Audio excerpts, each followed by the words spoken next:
Chapter 3 Greeting and Farewell. Charlie Sloane and Gilbert Blythe and Anne Shirley left Avonlea the following Monday morning. Anne had hoped for a fine day. Diana was to drive her to the station. They wanted this, their last drive together for some time, to be a pleasant one. But when Anne went to bed Sunday night, the east wind was moaning around Green Gables, with an ominous prophecy which was fulfilled in the morning. Anne awoke to find raindrops pattering against her window and shadowing the pond's gray surface with widening rings. Hills and sea were hidden in mist, and the whole world seemed dim and dreary. Anne dressed in the cheerless gray dawn, for an early start was necessary to catch the boat train. She struggled against the tears that would well up in her eyes in spite of herself. She was leaving the home that was so dear to her, and something told her that she was leaving it forever, save as a holiday refuge. Things would never be the same again. Coming back for vacations would not be living there. And oh, how dear and beloved everything was, that little white porch room, sacred to the dreams of girlhood, the old snow queen at the window, the brook in the hollow, the dryad's bubble, the haunted woods, the lover's lane, all the 1,001 dear spots where memories of the old years bided. Could she ever be really happy anywhere else? Breakfast at Green Gables that morning was a rather doleful meal. Davy, for the first time in his life, probably could not eat, but blubbered shamelessly over his porridge. Nobody else seemed to have much appetite, save Dora, who tucked away her rations comfortably. Dora, like the immortal and most prudent Charlotte, who went on cutting bread and butter when her frenzied lover's body had been carried past on the shutter, was one of those fortunate creatures who are seldom disturbed by anything. Even at 8, it took a great deal to ruffle Dora's placidity. She was sorry Anne was going away, of course, but was that any reason why she should fail to appreciate a poached egg on toast? Not at all, and seeing that Davy could not eat his, Dora ate it for him. Promptly on time, Dinah appeared with horse and buggy, her rosy face glowing above her raincoat. The goodbyes had to be said then somehow. Mrs. Lynde came in from her quarters to give Anne a hearty embrace and warn her to be careful of her health whatever she did. Marilla, brusque and tearless, pecked Anne's cheek and said she supposed they'd hear from her when she got settled.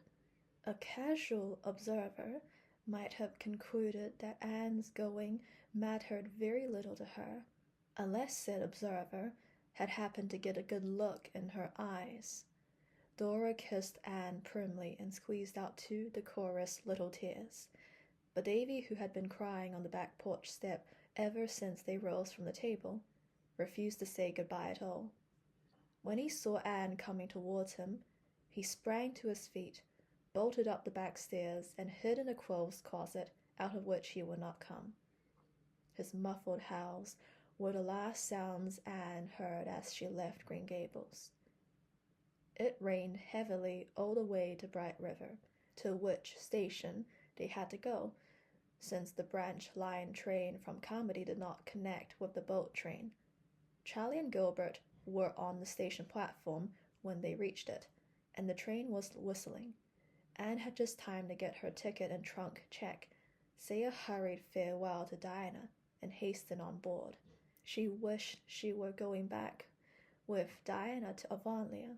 She knew she was going to die of homesickness, and oh, if only that dismal rain would stop pouring down as if the whole world were weeping over summer vanished and joys departed.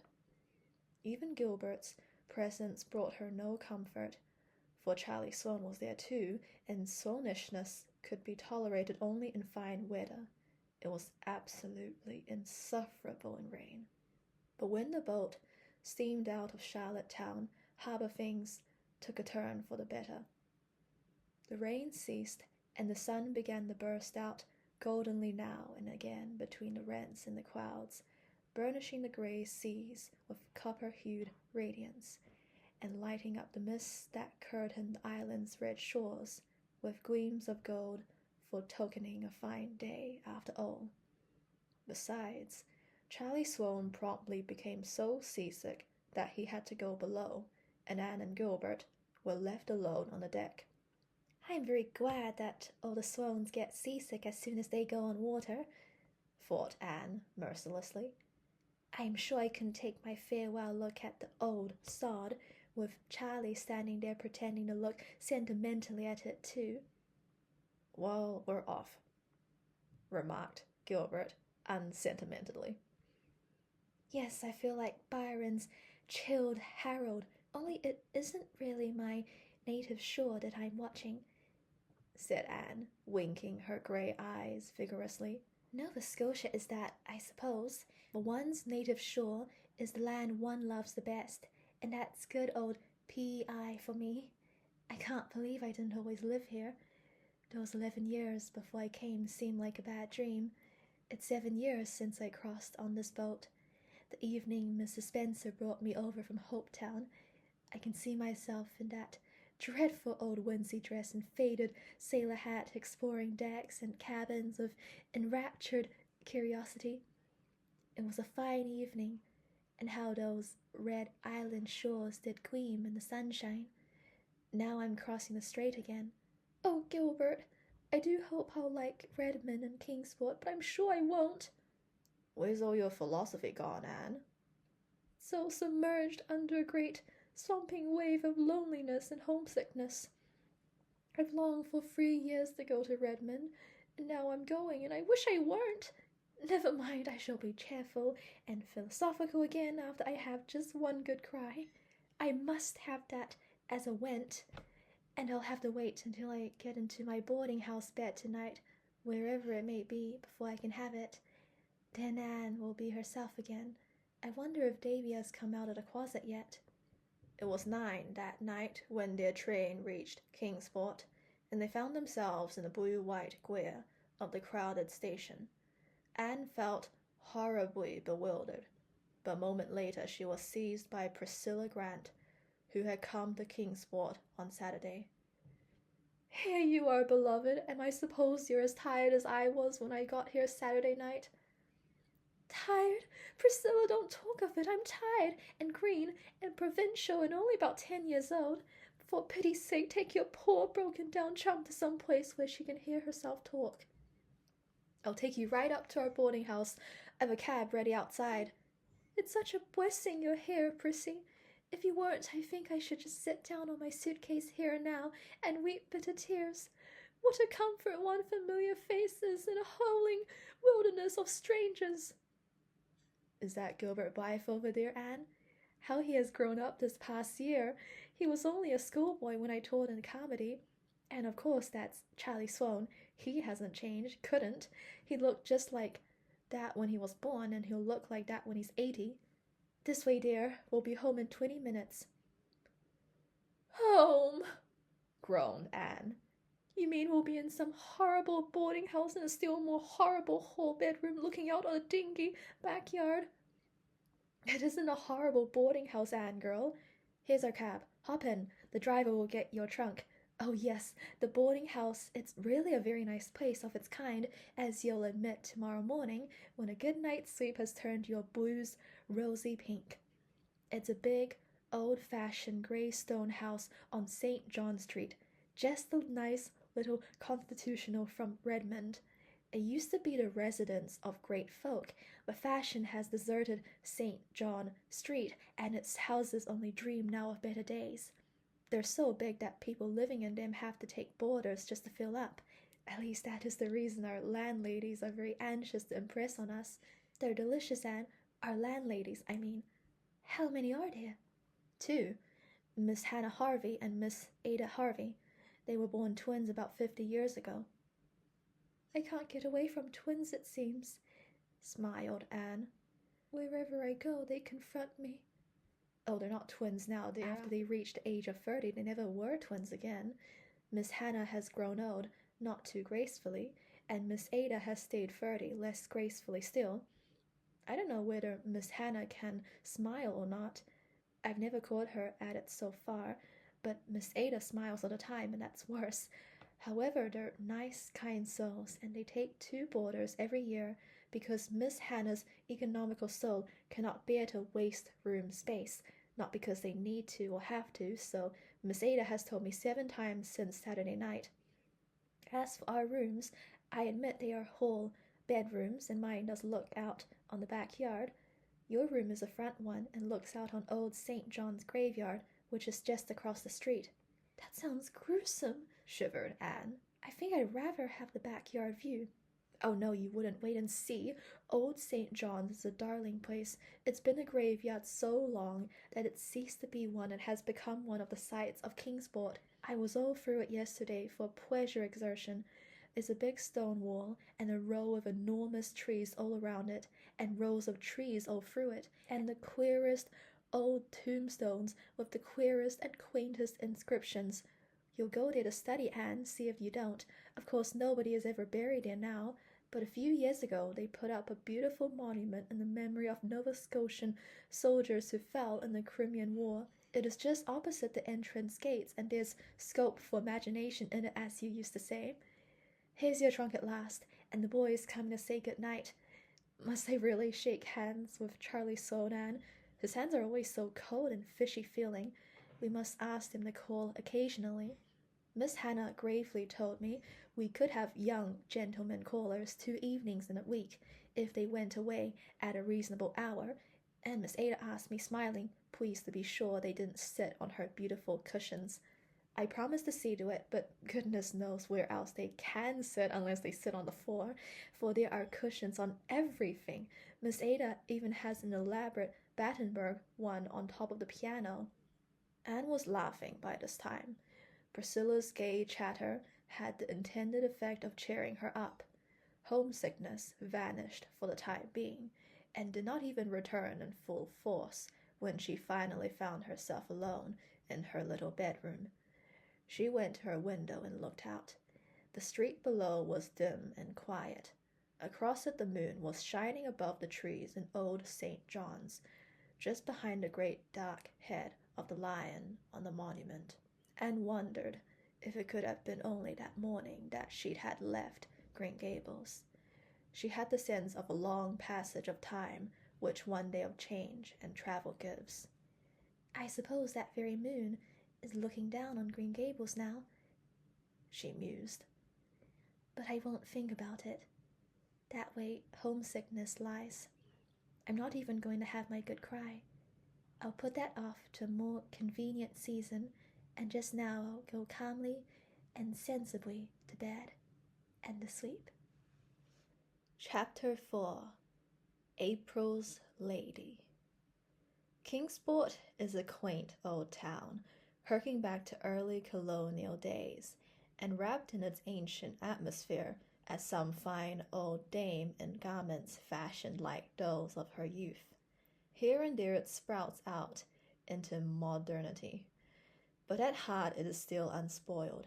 It is full of curious relics and hallowed by the romance of many legends of the past.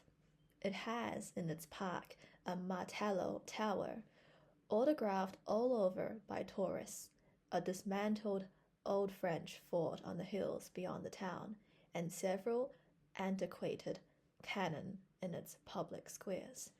It has other historical spots also, which may be hunted out by the curious, and none is more quaint and delightful than old St. John's Cemetery at the very core of the town, with streets of quiet, old-time houses on 2 sides, and busy, bustling modern thoroughfares on the others. Every citizen of Kingsport feels a thrill of possessive pride in old St. John's, for, if he be of any pretensions at all, he has an ancestor buried there, with a queer, crooked swab at his head, or else sprawling protectively over the grave, on which all the main facts of his history are recorded. For the most part, no great art or skill was lavished on those old tombstones. The larger number are of roughly chiseled brown or gray native stone, and only in a few cases is there any attempt at ornamentation. Some are adorned with skull and crossbones, and this grisly decoration is frequently coupled with a cherub's head. Many are prostrate and in ruins. Into almost old times tooth has been gnawing until some inscriptions have been completely effaced, and others can only be deciphered with difficulty. The graveyard is very full and very bowery, for it is surrounded and intersected by rows of elms and willows, beneath whose shade the sleepers must lie very dreamlessly, forever crowned to by the winds and leaves over them, and quite undisturbed by the clamour of traffic just beyond. Anne took the first of many rambles in old St. John's the next afternoon. She and Priscilla had gone to Redmond in the forenoon and registered as students, after which there was nothing more to do that day. The girls gladly made their escape, for it was not exhilarating to be surrounded by crowds of strangers, most of whom had a rather alien appearance, as if not quite sure where they belonged. The freshettes stood about in detached groups of 2 or 3, looking askance at each other. The freshies, wiser in their day and generation, had banded themselves together on the big staircase of the entrance hall, where they were shouting out glees with all the vigor of youthful lungs, as a species of defiance to their traditional enemies, the sophomores, a few of whom were prowling loftily about, looking properly disdainful of the unlicked cubs on the stairs. Gilbert and Charlie were nowhere to be seen. "Anne, did you notice the girl who stood alone just outside the door of the co-ed's dressing room all the morning? The pretty one with the brown eyes and crooked mouth?" "Yes, I did. I noticed her particularly because she seemed the only creature there who looked as lonely and friendless as I felt. I had you, but she had no one." "I think she felt pretty all by herselfish, too. Several times I saw her make a motion as if to cross over to us, but she never did it. Too shy, I suppose. I wish she would come. If I hadn't felt so much like the aforesaid elephant, I'd have gone to her. But I couldn't lumber across that big hall with all those boys howling on the stairs. She was the prettiest freshette I saw today, but probably favors Seatfoot, even beauty is vain on your first day at Redmond," concluded Priscilla with a laugh. "I'm going across to old St. John's after lunch," said Anne. "I don't know that a graveyard is a very good place to go to get cheered up, but it seems to only get at Abel Place where there are trees, and trees I must have. I'll sit on one of those old slabs and shut my eyes and imagine I'm in the Avonlea woods." Anne did not do that, however, for she found enough of interest in old St. John's to keep her eyes wide open. They went in by the entrance gates, past the simple massive stone arch surmounted by the great Lion of England. "And on in command yet the wild bramble is gory, and those bleak heights henceforth shall be famous in story," quoted Anne, looking at it with a thrill. They found themselves in a dim, cool green place where winds were fond of purring. Up and down the long grassy aisles they wandered, reading the quaint, voluminous epitaphs carved in an age that had more leisure than our own. "Here's a sorrowful little grey stone, Prissy. To the memory of a favourite child. And here is another, erected to the memory of one who is buried elsewhere. I wonder where that unknown grave is. Really, Pris, the graveyards of today will never be as interesting as this." "You were right. I shall come here often. I love it already. I see we're not alone here. There's a girl down at the end of this avenue." "Yes, I believe it's the very girl we saw at Redmond this morning. I've been watching her for 5 minutes. She has started to come up the avenue exactly half a dozen times, and half a dozen times has she turned and gone back. Either she's dreadfully shy or she has got something on her conscience. Let's go and meet her, It's easier to get acquainted in a graveyard than at Redmond, I believe." They walked down the long, grassy arcade towards the stranger, who was sitting on the grey slab under an enormous willow. She was certainly very pretty, with a vivid, irregular, bewitching type of prettiness. There was a glow as if brown nuts on her satin smooth hair, and a soft, ripe glow on her round cheeks. Her eyes were big and brown and velvety, under oddly pointed black brows, and her crooked mouth was rose red.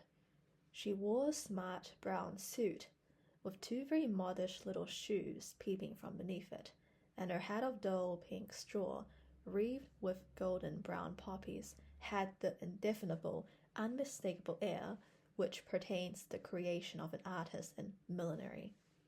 Priscilla had a sudden stinging consciousness that her own had been trimmed by her village store milliner, and Anne wondered uncomfortably if the blouse she had made herself, and which Mrs. Lynde had fitted, looked very countrified and homemade besides the stranger's smart attire.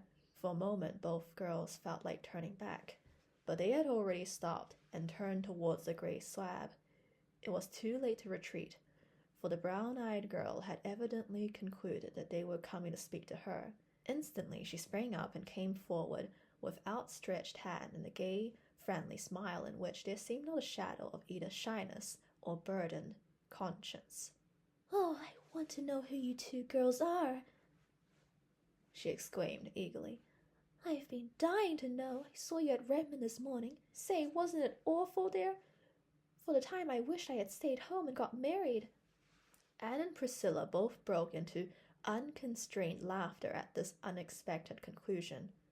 The brown-eyed girl laughed too. "I really did. I could have, you know. Come, let's all sit down on this gravestone and get acquainted. It won't be hard. I know we're going to adore each other. I knew it as soon as I saw you at Redmond this morning. I wanted so much to go right over and hug you both."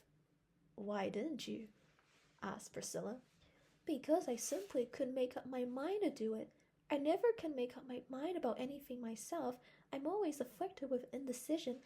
Just as soon as I decide to do something, I feel in my bones that another course would be the correct one. It's a dreadful misfortune, but I was born that way, and there is no use in blaming me for it, as some people do. So I couldn't make up my mind to go and speak to you much as I wanted to." "We thought you were too shy," said Anne. No, dear, shyness isn't among the many failings or virtues of Philippa Gordon. Phil for short. Do call me Phil right now. Now, what are your handles?" "She's Priscilla Grant," said Anne, pointing. "And she's Anne Shirley," said Priscilla, pointing in turn. "And we're from the island," said both together. "I hail from Bolingbroke, Nova Scotia," said Philippa. "Bolingbroke!" exclaimed Anne. "Why, that is where I was born." "Do you really mean it? Why, that makes you a blue nose after all."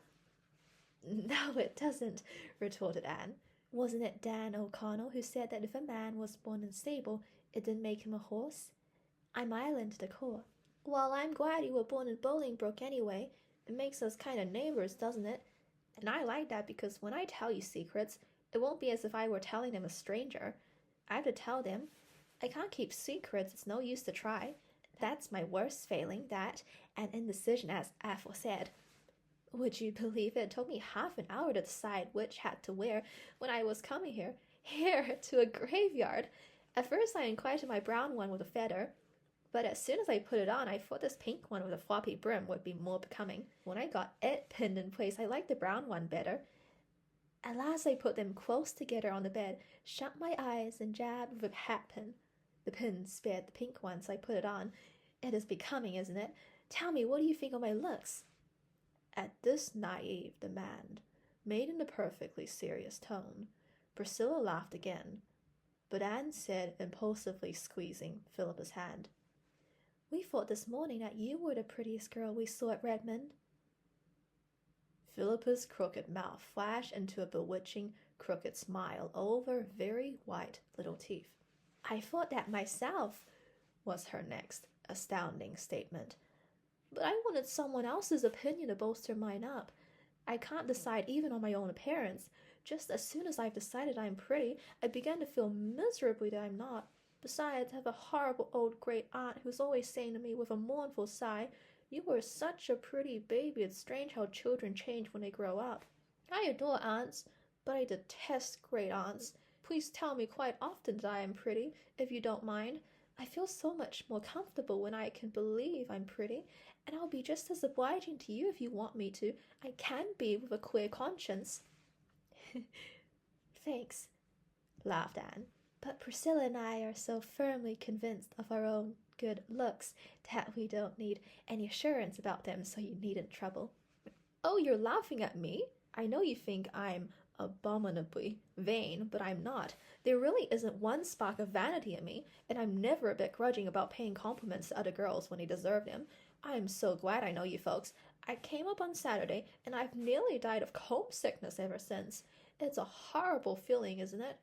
In Bolingbroke, I'm an important personage, and in Kingsport, I'm just nobody. There were times when I could feel my soul turning a delicate blue. Where do you hang out? 38 St. John Street. Better and better. Why, I'm just around the corner of Wallace Street. I don't like my boarding house, though. It's bleak and lonesome, and my room looks out on such an unholy backyard. It's the ugliest place in the world.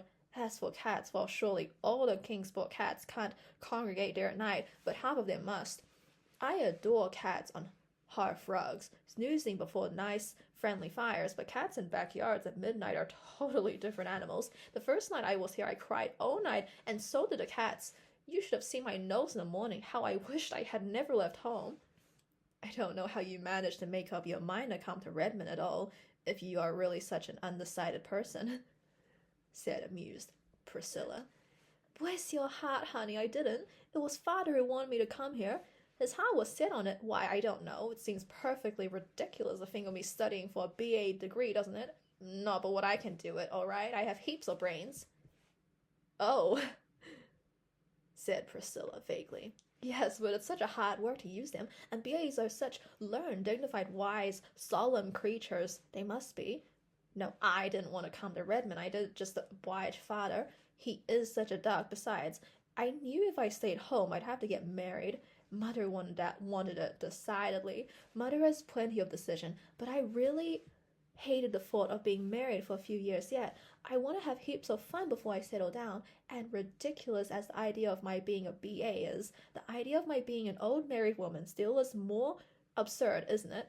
I'm only 18. No, I can quit. I would rather come to Redmond than be married. Besides, how could I ever have made up my mind which man to marry? Were there so many? Laughed Anne. Heaps. The boys like me awfully, they really do. But there was only 2 that mattered. The rest were all too young and too poor. I must marry a rich man, you know. Why must you? Honey, you couldn't imagine me being a poor man's wife, could you? I can't do a single useful thing, and I'm very extravagant. Oh no, my husband must have heaps of money, so that narrowed them down to 2. But I couldn't decide between 2 any easier than between 200. I know perfectly well that I knew perfectly well that whichever one I chose, I'd regret all my life that I hadn't married the other. Didn't you love either of them? Asked Anne a little hesitatingly. It was not easy for her to speak to a stranger of the great mystery and transformation of life. Goodness, no. I couldn't love anybody. It isn't in me. Besides, I wouldn't want to. Being in love makes you a perfect slave, I think, and it would give a man such power to hurt you. I'd be afraid. No. Alec and Alonzo are 2 dear boys, and I like them both so much that I really don't know which I like the better. That is the trouble. Alec is the best looking, of course, and I simply couldn't marry a man who wasn't handsome. He is good-tempered, too, and has lovely curly black hair. He's rather too perfect. I don't believe I'd like a perfect husband, somebody I could never find fault with. Then why not marry Alonzo?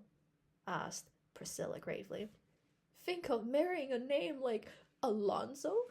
Said Phil dolefully.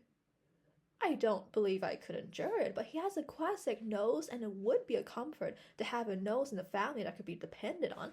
I can't depend on mine, so far it takes after the golden pattern, but I'm so afraid it will develop burn tendencies as I grow older.